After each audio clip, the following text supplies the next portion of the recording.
Voilà, et de la situation sanitaire, on continue d'en parler avec notre invité, le secrétaire général de la CSTPFO, Patrick Gallnon, Yorana. Bonsoir. Alors, concernant les dernières mesures prises par le gouvernement, notamment l'obligation vaccinale qui a été, c'est un projet de loi, c'est une loi qui a été adoptée le 23 août, qui au départ devait concerner les métiers en relation avec la santé, et finalement, c'est devenu une loi qui a été élargie. Ça vous a étonné, cette décision? Avant de répondre à votre question, je voudrais parler du confinement, là, du reportage que vous venez Dans qu'on les vient de îles? voir. Effectivement, aujourd'hui, on n'est pas en confinement. Il y a tellement de dérogations. Le 11 août, on avait 8 dérogations de déplacement. Et le 20 août, on a un autre arrêté qui nous dit on a 13 dérogations pour pouvoir se déplacer. Effectivement, monsieur qu'on a entendu a parfaitement raison. C'est pas le confinement. Et donc, malheureusement, on va continuer à subir cette Vous, catastrophe. en tant que syndicaliste, vous seriez favorable à un confinement total? Ben, quand on parle de confinement, si on faisait un confinement de 15 jours, par exemple, et pendant ces 15 jours, on faisait une vaccination, par exemple, de 10 000 personnes par jour, on fait bien des élections municipales sur une journée, on fait voter 110 000 à 120 000 personnes.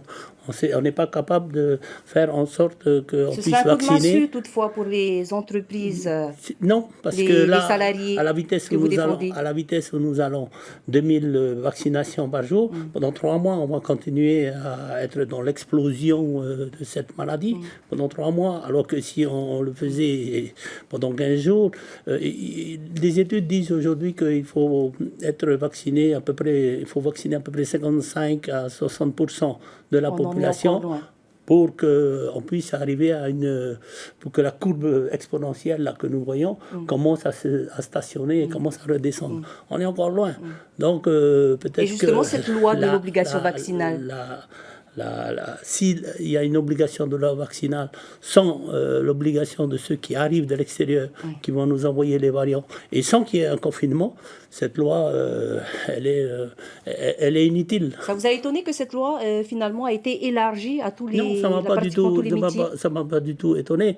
Ce qui m'étonne, c'est qu'on répète et on le répète encore, si vous ne vaccinez pas ceux qui arrivent de l'extérieur, nous aurons encore d'autres variants et tous les vaccins que nous aurons faits ne seront peut-être inutiles. On a fait face à une situation dramatique ces dernières semaines. On aurait pu l'éviter? Oui, parce qu'il y a eu une explosion de rassemblements politiques, explosion de rassemblements festifs, explosion des ouvertures des écoles au mois de juillet. Et comme par hasard, au mois d'août, nous avons connu en Polynésie française le mois d'août le plus mortel qu'on ait jamais connu. Les rassemblements ne doivent pas se faire. C'est pour ça que je préconise un confinement vraiment strict pendant un laps de temps et court, qui permettrait de s'en sortir. Sinon, on va traîner cette affaire-là pendant encore plusieurs mois. Dernière question sur ce sujet, Patrick Gallnon. Vous êtes pour la vaccination?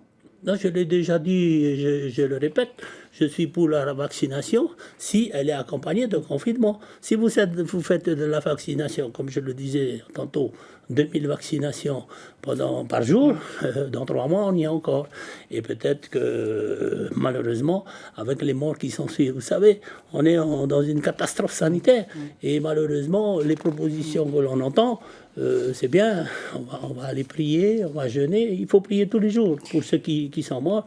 Mais comme le dit l'adage, aide-toi, le ciel t'aidera.